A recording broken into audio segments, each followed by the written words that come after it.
It is week 4.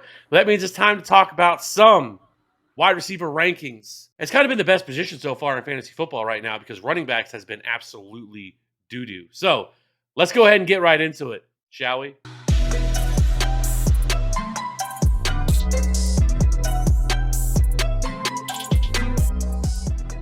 Welcome back in. Welcome back in. So let's just go ahead and get right into it. Our wide receiver one rankings for this week are Cooper Kupp at number 1, not surprising. Stephon Diggs, Justin Jefferson, Jamar Chase, Devontae Adams, Tyreek Hill, AJ Brown, Amon-Ra St. Brown, Michael Pittman, Jalen Waddle, Mike Evans, and Debo Samuel. So one thing I did want to hit on really quickly before we move over to the wide receiver twos is Justin Jefferson. I know some people are going to be a little panicky, a little worried because the last 2 weeks he really hasn't produced the way we want to see him. However, I will say he is in for a big bounce back spot. He has been elite against zone coverage, and New Orleans has shifted and they play a ton of zone. And Justin Jefferson, I think, is going to absolutely eat this week against the Saints. So I think you can expect for a big bounce back spot for him. And in your league, if you don't have Justin Jefferson, I would be sending out some offers for Justin Jefferson. Not that you're going to be able to steal him from somebody, but I definitely think you can get him cheaper than what he would have been after week 1. So this is the perfect time to strike for somebody like Justin Jefferson while he's had a kind of 2 down performances. So that being said, let's go ahead and jump over to our wide receiver twos, and that is Cortland Sutton, T. Higgins, Keenan Allen, CeeDee Lamb, Mike Williams, Gabe Davis, Drake London, Deontay Johnson, Christian Kirk, Marquise Brown, DK Metcalf, and Amari Cooper. So, Cody, why don't you go ahead and hit us up with some of those wide receiver 2 goodness? Yeah, I just want to say really quickly on the Justin Jefferson thing, especially if whoever has him in your league is struggling. Say they have one win, winless, then that is absolutely your time to strike. So keep that in mind. And if you think like it's not even worth it, they're not going to give him up. If they're panicking, maybe you can get them at at a like say a 10% discount. But the guy I want to talk about is going to be Gabe Davis. I think he is in for a bounce back week. It was disappointing last week. It was a disappointing game just in general. All the hype that we were getting on it. We thought we were going to have this shootout. The numbers were there for Davis. He ran a route on 98% of the dropbacks, and he actually had a touchdown catch that was broken up at the last second, or we'd be looking at his day completely differently. The Ravens are actually giving up the most PPR points per game to wide receivers. Obviously, that might be a little stretched out from the 2 a game a couple weeks ago, but they also have given up the 3rd most net yards gained per pass attempt. So I'm going right back to him as a rock solid wide receiver too. Yeah, I'm going to go and kick things off. And let's talk about Drake London, who continues to be a very viable fantasy option so far this year. Has scored double-digit fantasy points every single week. Has been a top 36 wide receiver. He was a top 10 wide receiver in week 2 against the Rams. But right now, in this matchup that they're going to get this week, I think the good times are going to continue to roll for Drake London. Obviously, we talked about this a lot already, but there's just not a lot of other targets there. Now, it was good to see Kyle Pitts bounce back as well. And so the buying opportunity is probably closed there. But we still saw Kyle Pitts last week, 3 catches, 54 yards, and a touchdown. He's going to be heavily involved inside the red zone. And, this week against Cleveland, they're probably going to be able to push the pace a little bit more against them and probably make them, open this offense up a little bit more. That was a pretty close game last week against Seattle.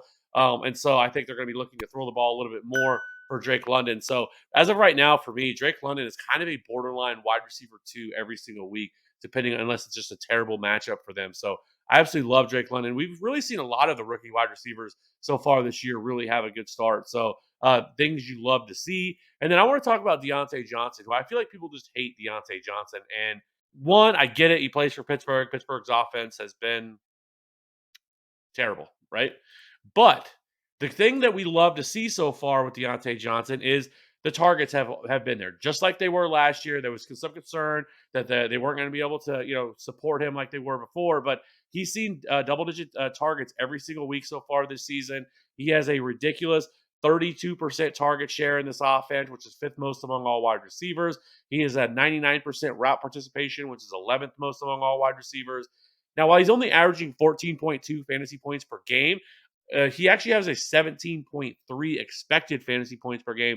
So that can tell you that some positive regression is coming his way. He should be actually better than what he's been. He hasn't scored a touchdown yet, But I think those are going to come as well. So I really like Deontay Johnson. I think he is a solid wide receiver too every single week. And if this offense can ever figure it out, I don't know if it will. Maybe they go to Kenny Pickett. I don't know. I know the fans in Pittsburgh are really wanting to see Kenny Pickett, tired of seeing Mitchell Trubisky. But Deontay Johnson just continues to get peppered with targets. So, with that being said, I think he's a pretty strong wide receiver too every single week because of this ridiculous target share that he's seeing. So, let's go ahead and jump over to the wide receiver threes. Devonta Smith against Jacksonville, who the Slim Reaper has absolutely crushed, the last couple of weeks. Then you have Terry McLaurin, Brandon Cooks, DJ Moore, Brandon Ayuk, Rashad Bateman, Chris Olave, Michael Thomas, Curtis Samuel, Tyler Lockett, Romeo Dobbs, love to see it, and Juju Smith Schuster. So, Cody, wide receiver threes, let us have them. Yeah, this one is slightly cheating a little bit because he's right on that wide receiver 2-3 fringe for me, but it is Terry McLaurin. And we finally saw some glimpses of the TMC we've all come to know and love last week, going 6 for 102 on 9 targets. On the year, McLaurin is 7th in air yards, 6th in average depth of target, and 4th in yards per reception. We know this Dallas defense can be feast or famine. Trevon Diggs can get caught with his hand in the cookie jar. So I do like TMC here in this spot. All it really takes with him, if he can find the end zone, in one of these games, that can really flip his week. So Terry McLaurin as a wide receiver 3 is someone I really like this week. So I'm going to go ahead and start things off here with my guys. And that is first off, we're going to talk about Chris Olave. I mean, just love to see it. I mean, somebody I was really high on all offseason. Post draft, actually. I was really high on him.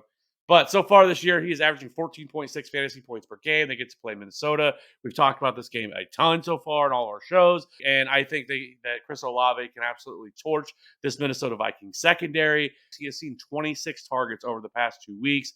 He has 26.4% target share in this offense. And so he's top 20 in yards per route run. There's a lot to like here with Chris Olave. And, right now he has 0 touchdowns on the year. That is going to change here soon, especially if Michael Thomas were to happen to miss this week. He got a little bit banged up last week. We'll see if he's able to play this week, but I think they hit one deep this week and he finds the end zone. Love Chris Olave this week, coming off a top 6 week last week. I want to talk about lastly Brandon Ayuk here as my wide receiver 3. Really like him this week. He hasn't had a monster performance at all so far to start the season, but as we've talked about with Brandon Ayuk, I think now with Jimmy Garoppolo at quarterback, it's only going to help him. Obviously, the offense hasn't looked great. It was a snooze fest on Sunday Night Football against the Broncos, 11-10 score, but he did score a touchdown in that game. He is seeing a 24% target share in this offense, and he's also a 36.7% market share of the air yards. He kind of looks like the wide receiver 1. Obviously, they're using Deebo Samuel in a lot of different ways, but in terms of targets, he is absolutely, looks like the man here in this wide receiver room. Obviously, the running back carries and all that stuff is helping Deebo Samuel, but Brandon Ayuk looks like the favorite target for Jimmy Garoppolo. So again, I think there's better days coming for him in terms of overall production, and I'm ready to buy in. So I like this matchup against the Rams. They're going to have to throw the ball a lot in this game, and so division rival game, Monday Night Football. So really like this Brandon Ayuk this week as a borderline top 24 wide receiver this week for me. So before we wrap this thing up, Cody, why don't you hit us with some wide receiver 4 or higher that you like this week? Yeah, let's talk about someone I definitely was not expecting to talk about, especially this early in the season, and that is Zay Jones. If you hear this and you think I'm just chasing points, you haven't been paying attention. Zay Jones actually has double-digit PPR points in 2 out of 3 weeks this season and has at least 9 targets in both of those games, had 11 targets last week. The Jags are 6.5-point underdogs in an away matchup against Philly, should be trailing again. On the year, Zay Jones has a respectable 22% target share, ranks him 30th among wide receivers. He's actually 6th in red zone targets as well, 15th in yards after catch. So there's definitely some stuff to like here if you need, that wide receiver 4 flex level play. Maybe you're in a league where you start 3 wide receivers or it's a deeper format. I think you can look to Zay Jones again in week 4. Wrap things up. I'm going to talk about Romeo Dobbs, who I actually have as a top 36 wide receiver this week. And, I think he might be the wide receiver 1 on this team right now. Yes, I think Alan Lazard is certainly there, but with all the injuries they have to this offense, pour one out. Sammy Watkins already on IR, not surprising. And then you have Christian Watson, who's also dealing with his own injury. Romeo Dobbs was a guy. Yep. See, I mean, he's just never going to let go. Maybe one day, probably not going to happen. But Romeo Dobbs, even through preseason, was a player who had a lot of hype. Was what produced, looked really, really good. Was praised almost every day at training camp. It seemed like something was coming out about Romeo Dobbs, and it took a couple of weeks, but he finally put it all together. Had 8 targets this past week against.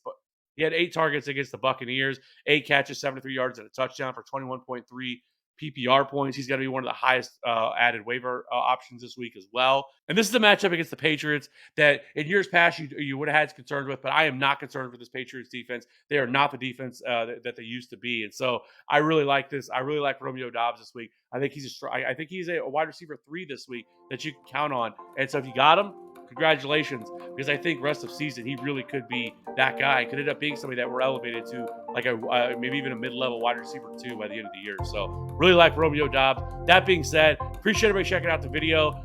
Hit that like and subscribe button. Be sure to hit that Discord in the link in the description below. We will catch you on the next one. Bye.